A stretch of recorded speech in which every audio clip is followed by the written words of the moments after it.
firefighting service and emergencies coming late to centers where there has been fire accidents or emergencies has really not been a serious issues when it comes to La Republic to Cameroon. They do not take it serious in any way. There were times when it becomes a recurring incident. I think getting into the dry season from now up until the new year, getting into the very dry seasons, we have noticed that fire occurrences happened. Now, when this is very obvious, is it not expected that firefighters will be at the beck and calling of these people? Barrister Mbeseha, from the way things have been going, we have realized from our reports so far that towards the December, January, February, March, there is always lots and lots of fire incidents.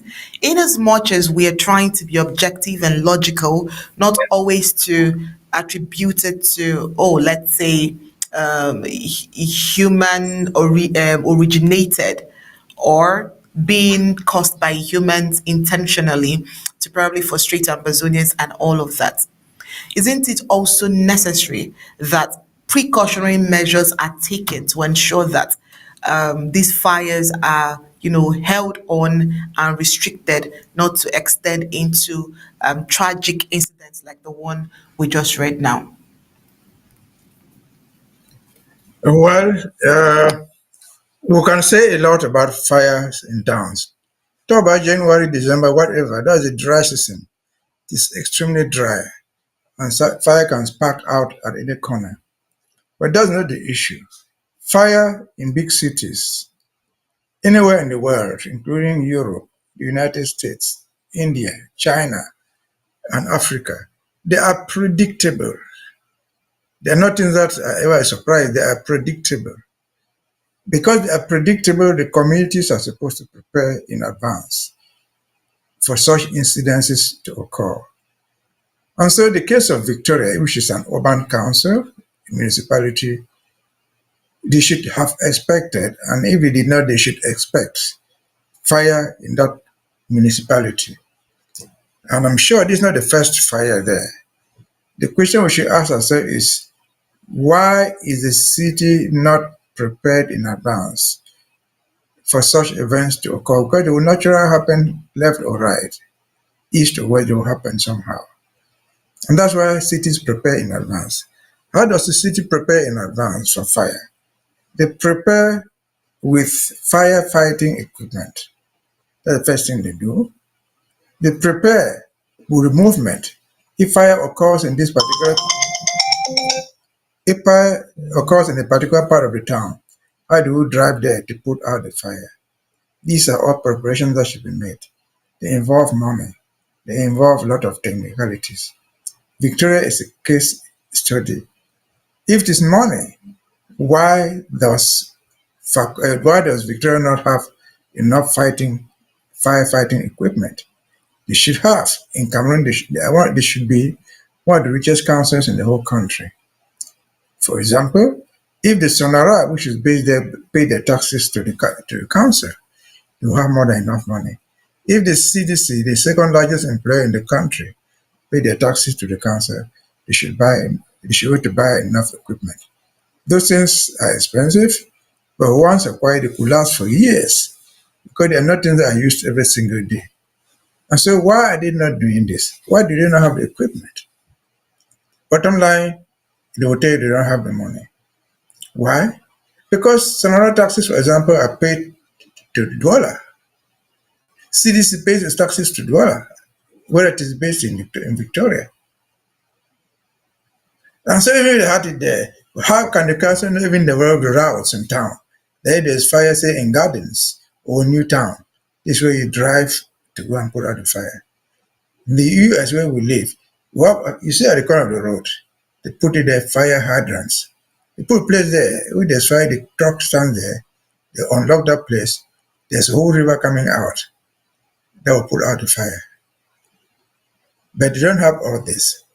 Even where they purport to have the environment, I think I've noticed it once, The truck comes there, it pumps out a few liters of water, and there's no more water in the truck. You cannot put out fire with your bare hands. There's no water. What do they lack? If it is Victoria, if it is Mbeseha, they want to stand at the corner of the river there and fill that tank, that truck with water. Is that what is above them? No. They have water flowing there everywhere. Limbe is actually named, Victoria, which is called Limbe today, is named after River Limbe. So they don't lack the water, they lack the equipment, they lack the planning. Why? Because the government is so inefficient. Because what even they call the council doesn't have any authority. They don't have no money. The money has to come to them. The money has to be sent to them from Yaoundé. All the taxes are paid in Douala to Yaoundé. Then Yaoundé decides to give you what they want. But it should never have even happen in Limbe. Because Limbe is home to Sonara. Sonara is a refinery which is subject to fire disasters. But what happened 5, 6, 7, 8 years ago? Sonora was burnt down. There was no firefighting equipment right there. Sonora, the earth that generates all the money in Cameroon, they could not put out their own fire. And so, where are we in this country called Cameroon? Because for now, we include Limbe, which we call Victoria, as part of Cameroon. They take taxes from us. It is part of their responsibility to equip the town. If they are not doing it, that's part of the failure of occupation, part of the failure of colonization. In the colonial days, the colonial master, Great Britain, supplied those things. That's their duty. If they are not supplying it, they have failed even in their colonization exercise. And so, the bottom line again, that is not supposed to happen. If it's happening in Victoria, then what do you expect in other towns, in Cambe, in Bengui, in Mamfe? If Victoria does not have all those things, despite all the resources and the importance attached to the city, then nothing exists anywhere. I've not seen any firefighting equipment in Kumba. Almost zero in Bamenda. The last one I saw, there was a fire in Bamenda. The truck came, there was no water in the truck. Somewhere else, there was water, but the truck died even before we got there. And so, that is where we are. That's where, that's how we've been punished for the past 64 years of so-called independence, of so-called recolonization by the people of Cameroon. As I've always said, we should never have been there when we are there. What do? We fight our way out. We have to rebuild. We have to pick the pieces where we can find them and regret and pray God that we should never go into such dungeon anymore. Over to you. All right, thank you, sir.